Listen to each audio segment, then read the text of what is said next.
5월달 데이터에서는 테슬라 제치고 이제 BYD가 판매량 1등을 기록했는데 저는 그걸 좀 일시적이라고 보고 있습니다. 지금 중국 전기차 시장이요, 정부의 보조금으로 엄청나게 컸잖아요. 냉정하게 밝혀져야 되는데 국내 전기차 업체들, 국내 배터리 업체들 힘들다는 것만 강조해서 부각돼서 언론이 나오고요. 중국 전기차 문제 있는 건 또 얘기를 잘 안 해요. 가격 경쟁 때문에 문제가 많이 터질 것 같아요. 오죽하면 BYD가 제2 홍다 사태에 나온다는 얘기까지 지금 있거든요.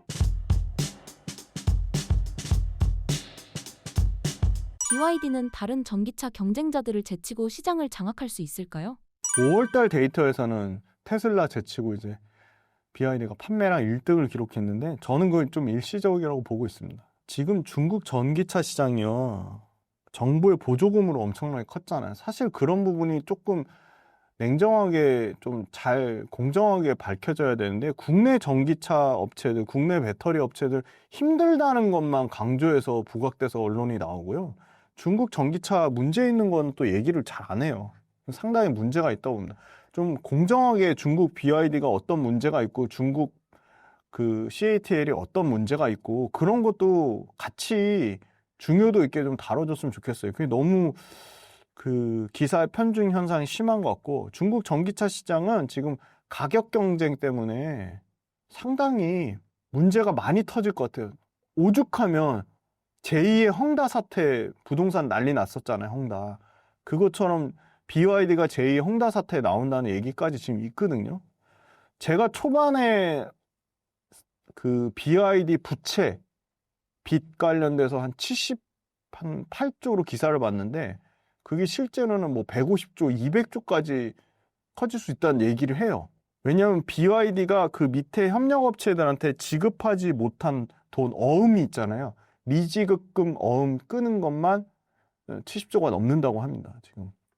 그러니까 그만큼 중국 전기차 시장이 막 엄청 막 호황인 것처럼 알려져 있지만 실제로는 중국 전기차 업체도 어렵다. 우리나라 배터리 업체들, 우리나라 뭐 양극재 업체들 힘든 것만 부각할 게 아니라 중국 전기차 업체들에 대해서도 냉정하게 좀 따져볼 필요는 분명히 있다고 봅니다. 중국 업체들도요, 이 극심한 과잉 생산 경쟁 때문에요, 중국 자동차 업체들의 평균 가동률이 48%까지 떨어졌어요. 50%가 안 됩니다. 아까 LG엔솔 51%, 야, 우리 글로벌 1등 업체인데 51%밖에 안 되냐? 중국 업체들도 지금 49%밖에 안 된다고요. 굉장히 부진한 거죠. 제 얘기가 아니고 뱅크 오브 아메리카 자동차 분석가 존 머피에 따르면 수요 부족과 극심한 가격 인하가 동시에 이루어지는 중국의 상황이 매우 우려스럽다라고 얘기했어요. 그러니까 BYD가요, 지금 자동차 판매 가격을요, BYD 우리나라 와가지고 막 팔아보겠다고 깝죽깝죽 대다가 지금 못 팔고 있죠.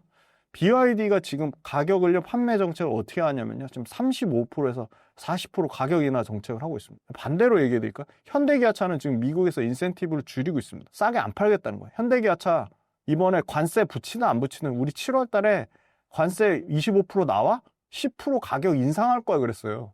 자동차가 안 팔리는데 현대기아차가 가격을 올릴 수 있을까요? BYD가 전기차가 엄청나게 잘 팔리는데 가격을 35%나 다운시킬 수 있을까요? 지금 중국에서 대규모 지금 구조조정에 대한 얘기가 계속 불가피하게 나올 거라고 보고 있어요. 중국에서조차도 중국의 소셜미디어가, 아니 당장 한 주 지나면 전기차 가격 더 떨어질 건데 왜 지금 차를 사? 언제, 다음 주에 더 싸질 텐데? 그런 얘기가 지금 쏟아져 나오고 있다고 합니다. 원가 이하의 판매를 하고 있어요. 비상식적인 할인 경쟁을 중국 차들이 하고 있습니다. 그러니까 아니 BYD가 1등인데 이 정도면 나머지 업체들은 어떨까요, 지금? 심각한 상황이라 보고 있고요.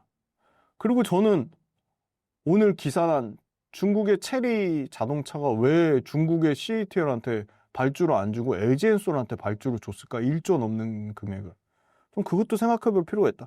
그거 보니까 원통용 배터리예요. 468. 중국은 뭘 하죠? 각형 배터리를 합니다. 각형이 메인이에요. 그러니까 이거 심각한 상황이라고 보고 BYD가 거의 가격 덤핑 수준의 판매를 하면서 그냥 박살 나고 있어요. 그러니까 BYD 혼자 죽으면 되는데 나머지 업체들까지 다 죽이는 거예요. BYD가 촉발한 가격 경쟁 때문에. 공장의 절반도 못 돌리고 딜러망이 붕괴되고 대리점 불실해지고 공급업체 쥐어짜가지고 그냥 전체적으로 연쇄적으로 중국의 전기차 상황이 작년에 이미 16개의 전기차 브랜드가 퇴출됐대요, 시장에서. 올해 13개가 새로 또 진입했대요. 그러면서 13개, 새로 진입한 13개 브랜드도 상황은 마찬가지라고 합니다. 중국이 러시아나 동남아시아에 수출을 엄청 했는데요. 러시아나 동남아시아에서 판매량이 또 줄어들고 있는 거죠, 중국 차들이. 그래서 BYD 지금 아까 부채 얘기가 76조에서 100조 얘기 나오는 거고, 중국 자동차 공업 협회가 CAAM이라는 데서 테슬라와 BYD, 지리 16개 중국의 메인 전기차 업체에 대해서 가격 경쟁을 자제시키겠다는 협약에 서명을 했습니다. 근데 가격 관련 조항 독점금지법 위배 소지가 있다고 지네 또 스스로 이 약속을 깼습니다. 그러니까 지금 중국은 생각보다 5월 달에 판매 데이터가 한 달 테슬라를 역전시키는 현상이 나왔지만 이게 그렇게 쉬운 상황은 아니고 경쟁자들을 제치고 시장을 장악할 만큼 BYD 차가 냉정하게 전기차로서의 경쟁력이 있는지 가격 부분을 빼고, 근데 지금 가격 부분도 BYD 말고 지금 폭스바겐의 ID4 시리즈라든지 현대차의 아이오닉 시리즈라든지 기아차의 EV3라든지 EV 시리즈라든지 또 캐스퍼, 현대차의 캐스퍼, 그리고 GM이나 포드나 테슬라에서도 지금 중저가에 포지셔닝된 차들이 나오고 있잖아요. 그러니까 가격만으로 보고는 BYD를 선택하는 게 쉬운 상황은 아닌 거죠. 그래서 지금 BYD 죽쓰는 동안에 현대기아차는 테슬라 제치고 일시적으로 1등을 하긴 했지만 BYD가 지금 7,200대 정도로 팔았어요. 그런데 그 사이 동안에 현대기아차가 아이오닉 9하고 EV4를 유럽에서 본격적으로 순차적으로 당장 올해 3분기부터 출시를 합니다. 4분기에는 아이오닉 6 출시를 하고요. 현대기아차가 지금 유럽에서 점유율 20%대까지 전년도 대비해서 2배 이상 목표를 세우고 있어요. 중국에 뺏긴 점유율을 다시 되찾겠다는 거고요.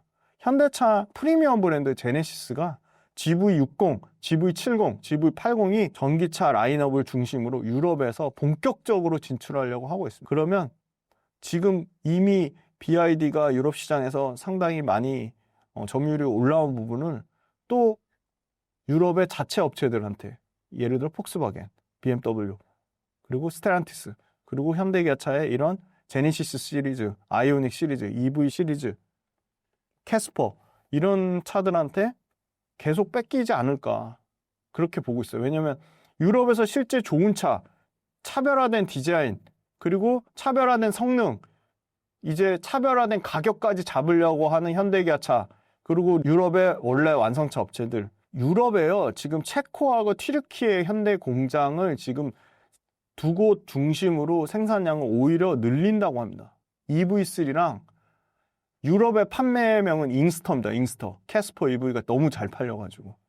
그래서 사실은 잉스터 같은 경우는 유럽에서 3천만 원대 팔리거든요. 이거 BYD보다 더 싸요. 그러니까 저는 BYD가 생각보다 그렇게 녹록치 않다. 그래서 BYD가 어려우면 CATL은 어떨까? CATL에 대해서는 지금 중국 정부가 좀 숨기고 있는데 업계 재편되면 이제 시작 단계라고 보고 있거든요. 그러니까 심지어 보니까 CATL 미국은 의미가 없으니까 유럽 데이터가 5월 달에 보니까 지금 마이너스가 나오고 있습니다. 역성장이 지금. 마이너스 11% 정도 역성장으로 지금 현재까지 5월 아마 중순 데이터까지인 것 같아요. 마이너스 11% 역성장이 나오고 있다. 그런 측면을 보면 중국 업체들도 쉽지 않다. 국내 업체들 주가 빠지는데 중국 업체들 거 보니까 중국 업체들도 주가가 빠지고 있습니다. 실제로. BYD, CATL 모두. 그래서 이거는 이제 시작으로 보고 있기 때문에 비상식적인 할인 정책 35%, 차가 잘 팔리면 35%나 절대 할인할 이유가 없죠. 그래서 이건 좀 문제가 있다고 보고 있고, BYD만의 문제가 아니라 이런 가격 덤핑, 부품업체 쥐어짜기가 전체 이 중국 전기차의 밸류체인 업체들을 망가뜨리는 형태가 되지 않을까 그렇게 보고 있어서 정부가 이걸 계속 보조금 주면서 몇십조, 몇백조의 보조금을 주면서 전기차 산업을 육성했는데, 그럼 중국 내에서 이미 공급 과잉이 됐기 때문에 미국은 아예 진출 못하고 유럽 가서 열심히 팔려고 하고 있고 아시아 가서 열심히 팔려고 하고 있는데 실제 판매 데이터가 아시아나 러시아에서도 만만치 않은 상황이다. 유럽에서 버티려고 하는데 유럽에서도 BYD급의 가격 저렴한 차는 지금 앞으로 지금보다 훨씬 더 많이 쏟아져 나올 거라고 보고 있고 실제로 BYD가 아니라 현대기아차가 그걸 증명하고 있다. 폭스바겐의 ID4 시리즈가 상당히 또 최근에 판매 데이터가 좋거든요. 그래서 폭스바겐이라든지 현대기아차 이런 차들 그리고 탑티어라고 할 수 있는 테슬라 역시도 저가 모델을 낼 것으로 지금 나오고 있기 때문에 모델2 하이랜드죠. 그 얘기가 나오고 있기 때문에 그런 측면으로 보면 중국 전기차 쉽지 않다고 보고 있고 중국 배터리 업체도 마찬가지다. 그렇게 보고 있습니다. 대표님께서 강연을 진행하신다고 들었습니다. 어떤 내용일까요? 네, 그 강연에 대해서 얘기할 기회 주셔서 너무 감사하고 왜냐면 이제 강연의 장점은 직접 오셔가지고 소통을 하실 수가 있는 거잖아요. 그 굉장히 큰 장점인데 예전만큼 이렇게 강연이 그렇게 활발히 많지는 않습니다. 그래서 저희가 해외 주식의 완전 빠꾸미 김선영 대표하고 뭐 윤여민 이사, 이부영 이사 이렇게 4명이서 전국적으로 군 단위, 면 단위, 읍 단위도 상관없습니다.